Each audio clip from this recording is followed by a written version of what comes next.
Hello everyone and welcome back to another episode of Just Build. Hi everybody, it's been a while.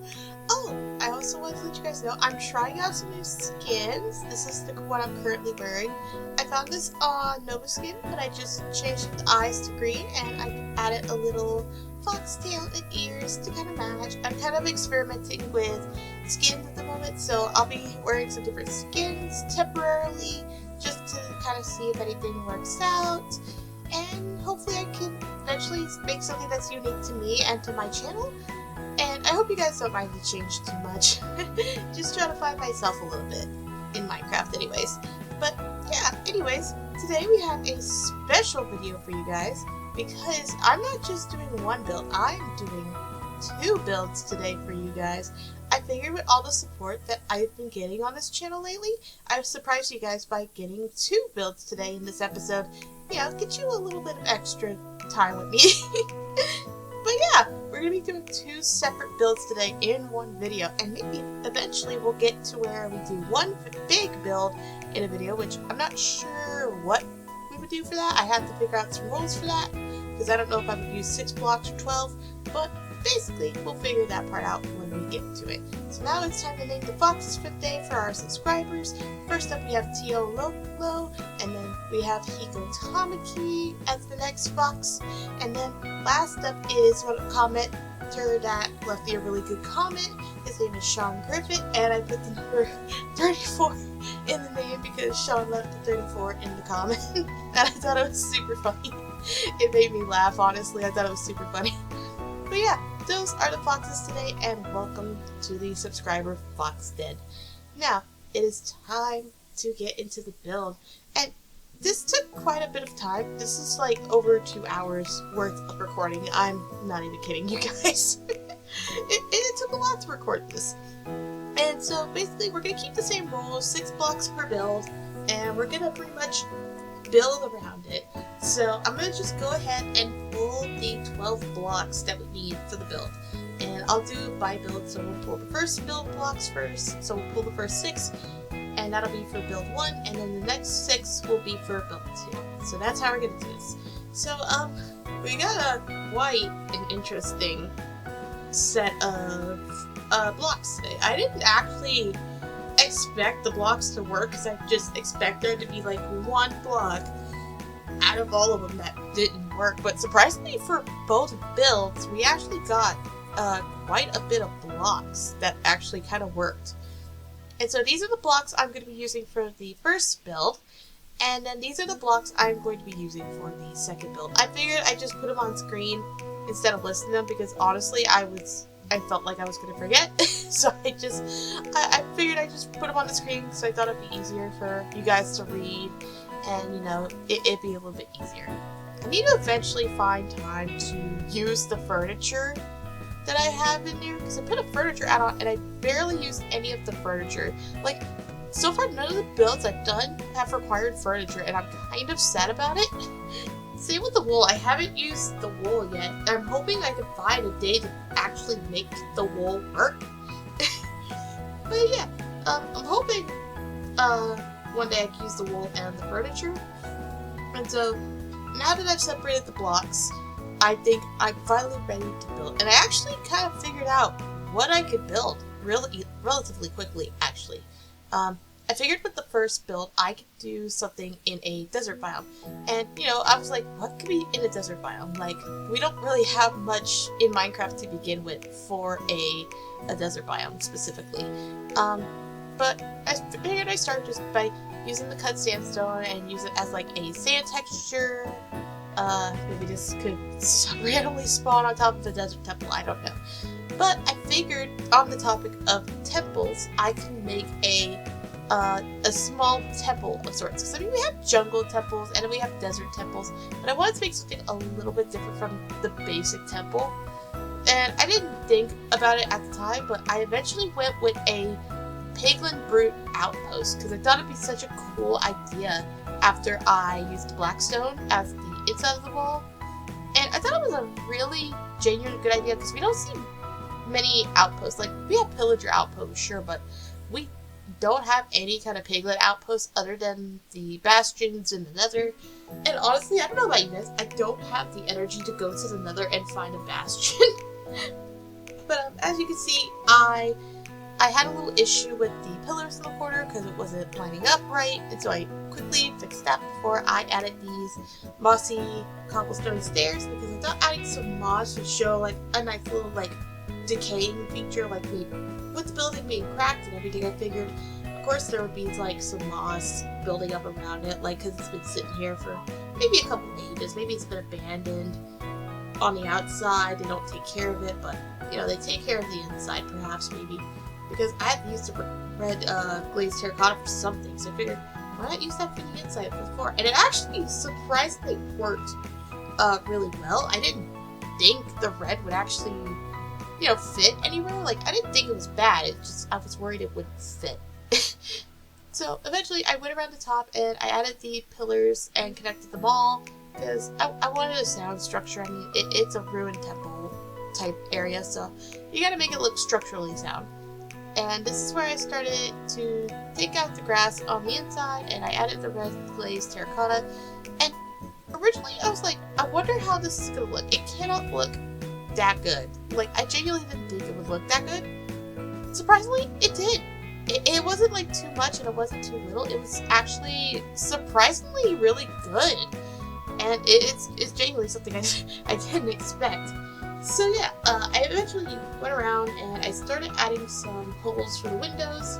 And I was like, well, I can't just use glass. So I figured, why not use iron bars as the windows to give it like a dungeon-y type feel. Because maybe you could build this in a survival world or a SMP world, and it could be relatively like a dungeon, maybe.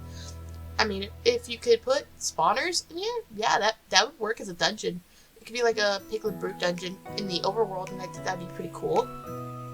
I added the sprouts as like little decorational plants, and then I started working on a gold pile, because I figured, what do piglins value more than anything? And I figured, gold. So I decided to make a small little gold pile using like raw gold and gold blocks. Originally I was going to use ore, but then I went for the nether gold ore, because I thought it seemed more fitting for a Piglin Brute tower.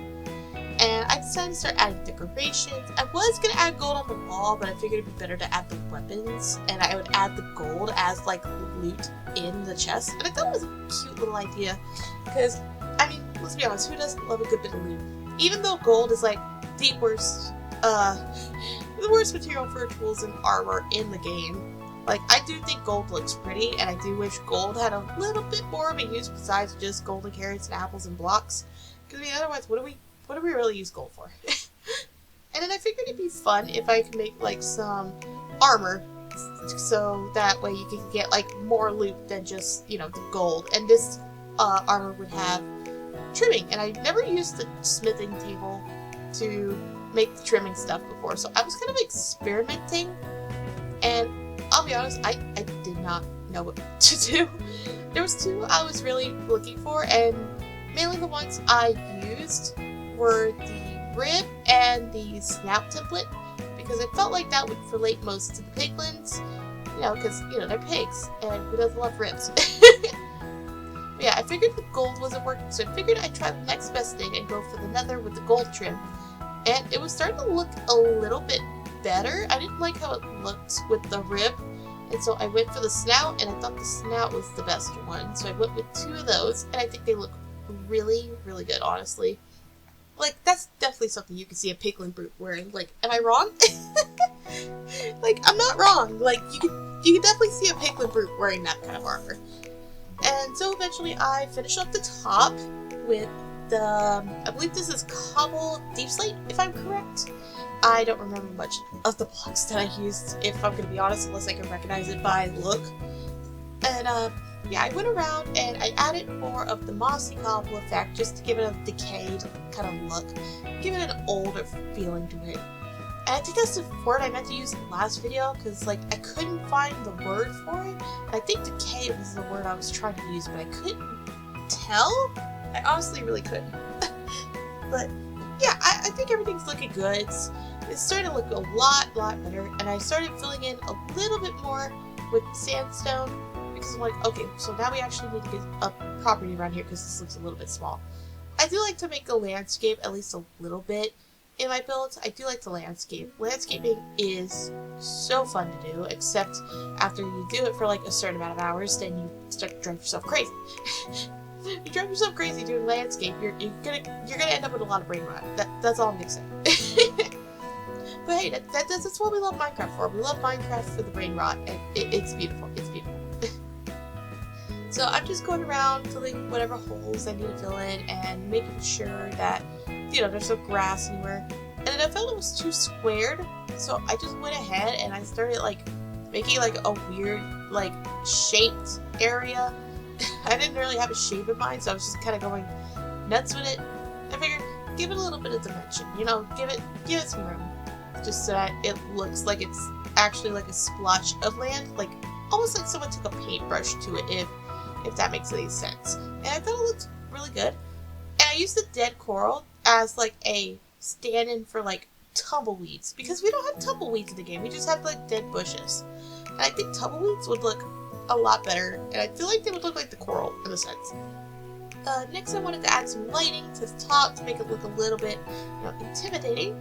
So since we had a theme going on with the blue sprouts, I went ahead and got some Soulfire and put that on the top, and this is what it looks like at night. And then I added some lighting because I wanted to have like a fancy little chandelier, but I didn't know exactly how I was going to do it, so I went out and I put some little soul lanterns out with some blackstone fence, and I thought this was the cool part because I thought it looked like blaze rods when I put them in the corner, as you saw there, and I thought it was really cute. And then it turned out I had to make it into a little literal chandelier because otherwise it looked weird just having two pieces of glass in front of it.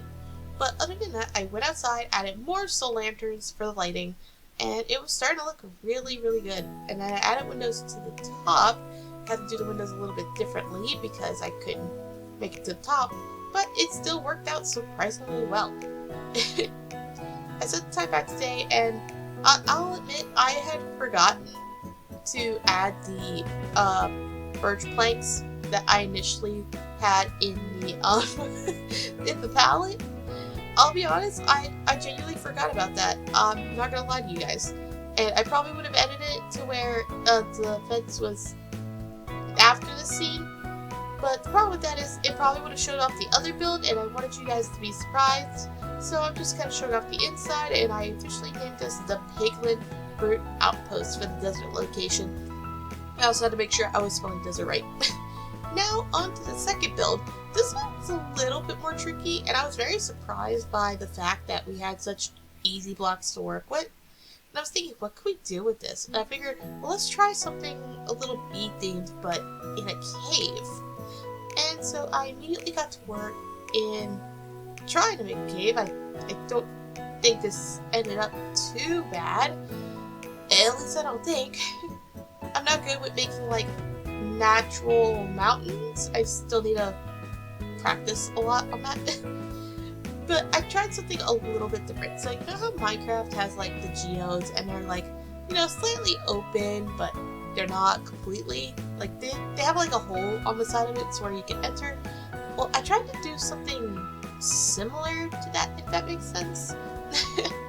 Pretty much I know this is a flat world, and any cave that I make is gonna be a little bit wonky. I knew this, and I went in this world fully knowing that, and I do need to practice my cave skills because, like, they are bad. I will be the first to admit my cave skills are bad.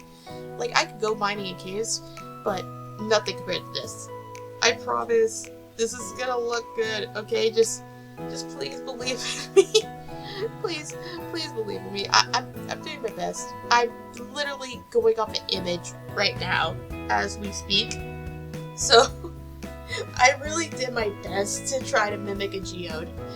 But anyways, continuing on, I built up more on the rock because I tried to get a different amount of layers. I tried doing it like 1 and 3 and 2, and if I needed to go higher, I would have done 1, 3, 2, that kind of thing. But I didn't need to go too high, I don't believe so, because I managed to at least get a decent sized cave enough to where I could at least put a tree in, you know? Like, I at least got to put 1 tree in, so I'm happy with that. I could have went higher, but I had done over an hour worth of filming, I think, at this point. So yeah, I was I was losing my mind trying to just build this. And as you can see, I was trying my best to add a little bit of detail more on the outside where the corners are, because I wanted to make sure like it looked a little bit mountainy on the outside. And I do go outside later and I work on more detail. But for now, I'm just focused on mainly trying to get this rock together. And my god, I did not realize how badly I need to work on my rock. I'm literally just sitting here going off the image of a geode in Minecraft, and it looks nothing like a geode now that I really look at it. Because I think it doesn't help that I had to like also close it off the top, and I was basically trying to make it look a little bit unique and not completely like a geode, which I think that was my issue. I was trying to go unique with it. I mean, there's nothing wrong with the cave being unique to a geode, but like it's bad. Like if I could learn to make better games, I would, but I don't think Phils of Minecraft would be willing to teach me that. And even then, I feel like this is something I would have to learn on my own anyway, so I don't mind trying to figure things out on my own. But I ended up finishing off the cave, and it looked so bad. It looked so bad, I know. But please, just bear with me. Please bear with me. I used Shroom Light just to get some lighting in there, just so that I could properly see what was going on, and I tried my best to really make it look as natural as I could make it. Like, it's a big chunk of rock that I just pulled out of the earth. I also kind of based this off a little rock that's similar to a geode that my partner has given me. My partner gave me like this little geode looking rock, and it doesn't have like amethyst or anything in it. It has like this greenish crystal, because green is one of my favorite colors. And I kind of went based off of that in a sense, but I put it like halfway in the ground. Yeah, see, this is, I feel like, where I went wrong with the build, because I was going off two completely different images. In my head, at least, because like I had one image in my head and I had one image on my phone, and I was like, okay, let me combine these two. Because I thought that would be a smart idea. I don't know why I thought it was a smart idea, but I ended up filling in the floor a little bit, and I left a bit of grass, I think, in the end, because I wasn't sure how I was going to do the floor of the cave yet. But I think I mainly just decided to go full on stone and just fill it all in, just to go ahead and do that. I also put some glowberries because I love using glowberries for ambient lighting, since I can't get RTX shaders on my PC at the moment. I'm so mad I can't get the RTX shaders, like, mainly just because my computer is not compatible for the shaders, and I'm genuinely upset about that. I was like, why? I want pretty shaders. Please give me pretty shaders. But Minecraft said no, so we're in vanilla Minecraft just with the basic stuff, which is fine. But anyways, I keep forgetting that I am so slow at building like rock structures that I spent so long just on this build. Like, it was ridiculous. I think out of the 2 hours I spent building both of these builds, I spent most of the time on this. Because, like, doing the temple was actually kind of a little bit easy. It was, like, a little bit too easy, which, I mean, I didn't hate it, but at the same time, it's like, I thought this would take longer. So, I put some moss around because I wanted to give, like, a lush cave type of feel. And then this is where I wanted to get a little bit fancy, so I wanted to add some trees. But obviously, life was not letting me add trees unless it was in a specific spot. So I managed to get my birch tree, which I love birch trees. They're one of my favorite trees in the game. I did add some of the rooted stuff for the ceiling because I wanted to give Lush Cave vibes. I don't know why. Bees in a Lush Cave sound like the best thing. And I remember I was originally gonna I was gonna add dripstone as well, I believe, and also the dripping leaves, I believe. I was gonna add those, but I realized that would be a little bit much, so I just stuck with the main blocks that I had. And I went ahead and I decided to add the diamond ore next because I thought it would be a nice little detail. Like, maybe this is something you would, like, find in a cave, like a lucky diamond hole, you know? Like, imagine if you found this in Minecraft, you would be, like, rich with diamonds. I do realize I could have mixed in some deep slate to, you know, give it a bit more of a natural cave feel. Yeah, I definitely could have added more, like, maybe just regular deep slate just to give it some, like, texture so it didn't look too out of place.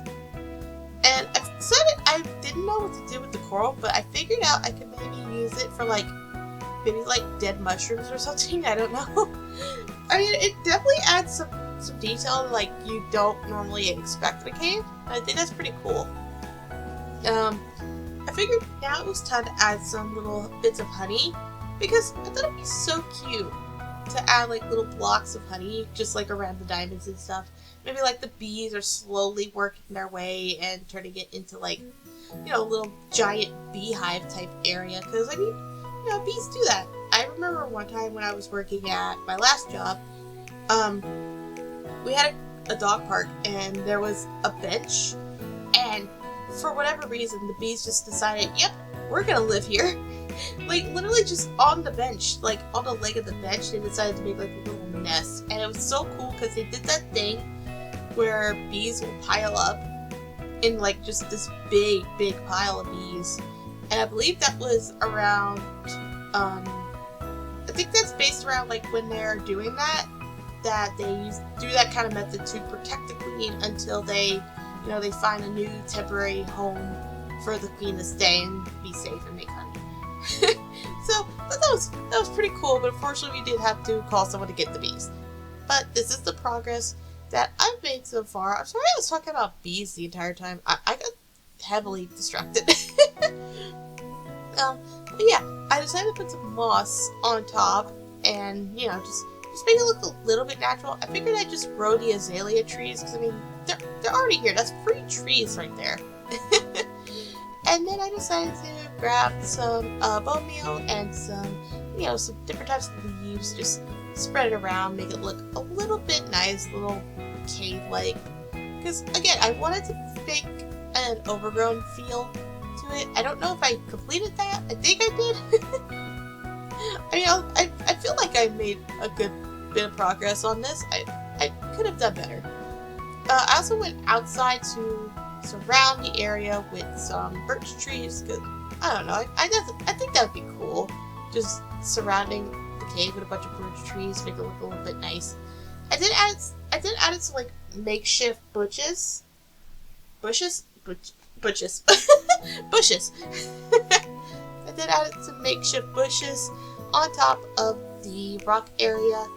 And then it was time for me to go around with some detail. I didn't know if I wanted to use the stone brick slabs because I wasn't sure how it would look. But I basically just went around with stone slabs instead, and I think it pulled off the same result. Like, I did my best, I feel. And I even put some on top of here, just give it a little bit of a different texture, because I wanted to make it look as rocky as I possibly could. I even added, like, a little bit of an overhang with the slabs, just so it looks a little bit, you know, different. And I tried to make it, like, different level as well, because I didn't want it to be, like, too straightforward. I also made, like, sure that I made the rock formation a little bit different, and I added more leaves to cover up kind of some of the awkwardness where the moss stops, because I figured we don't have moss slabs, so this is what I have to go in. And then I figured, imagine how cool it would be if this area was like a boss fight. Like, you know, you had to fight like a giant bee or something. And so that's kind of what I did. I summoned a bee and I used that as inspiration to, you know, make this giant bee. It's nothing too crazy, just like a simple little bee that I wanted to make. So, like, bee. I think bees in Minecraft are so cute, and I was trying so hard to look at what its eyes looked like, just because I was like, what do the eyes look like? I had lost track of time, so I was like, I was losing my mind. I added a little bit of a sticker, and I wasn't sure what to use as well, but I wanted to give it some cute little cheeks, so I gave it some pink cheeks, because why not? Give it a little blushy blush. And then I went ahead, added the translucent wings. I had to decide which glass I wanted to use, because I didn't know if I wanted to use the clear glass or the white stained glass, so I figured it'd probably be best just to go with the white stained glass, because it looks a little bit more bee-like, and it gives the texture with the outline. And so I got rid of the bee. Sorry to those who love the bees. I promise, I'm an environmentalist. And eventually I finished it off by adding the antennae to the bee, and I think it looked cute, but I was like, it's missing something. And then I said, legs. It's missing legs. And so I made it look like it flopped down, and it's just laying down, being cute and stuff. And then I figured I'd make up for the bee death by adding more bees, because, I mean, we have beehives, we might as well put them to good use, you know? And plus, it'd be good to see, like, you know, the bees flying around. But I think this build essentially turned out good. It looks really good, honestly. I am very proud with how the mountain, for the most part, turned out. And this is the part where I did forget to put the fence, like I said, because I forgot about the birch slabs. So I figured, why not use the birch slabs to make like a little fenced-in area? Because I thought it would be nice to have like a fenced-in area compared to what we've been doing. Because, I mean, we've been putting a lot of nature. I figured, why not put a fence? It would look nice to have like a little makeshift fence. So I took the birch slabs and I used the sandstone pillars just to like make a little like yeah, you know, like a little makeshift fence. And I fixed it up a little bit later because I was crappily planning this. But yeah, this is what it looks like during the day, and this is what it looks like in the nighttime. And we're gonna do the same thing for the other build as well. This is the daytime. Looks really cute. And this is the nighttime. So yeah, I think this worked out like surprisingly really well. So we grabbed our book and we wrote day 3, and we wrote about the Piglin Brood Outpost, and we also wrote about Bee Cavern, which is what I call the second build actually. I think it worked out really good, and I think I got lucky with the block choices that I got this time. But anyway, that is all for this build, guys. Thank you so much, and I hope you liked this special little episode that I put together. I worked very hard on it. This took a good 3 hours almost just to make, so I'm also doing this at like 5 in the morning because I'm very bad with editing. But anyway, thank you guys so much for watching the video, and if you like the content, please make sure you like and subscribe. And if you want to join the Fox Den, make sure you subscribe so that I can get your name into the Fox Den of subscribers. And until then, I hope to see you in the garden again. See you soon, little foxes. Bye-bye!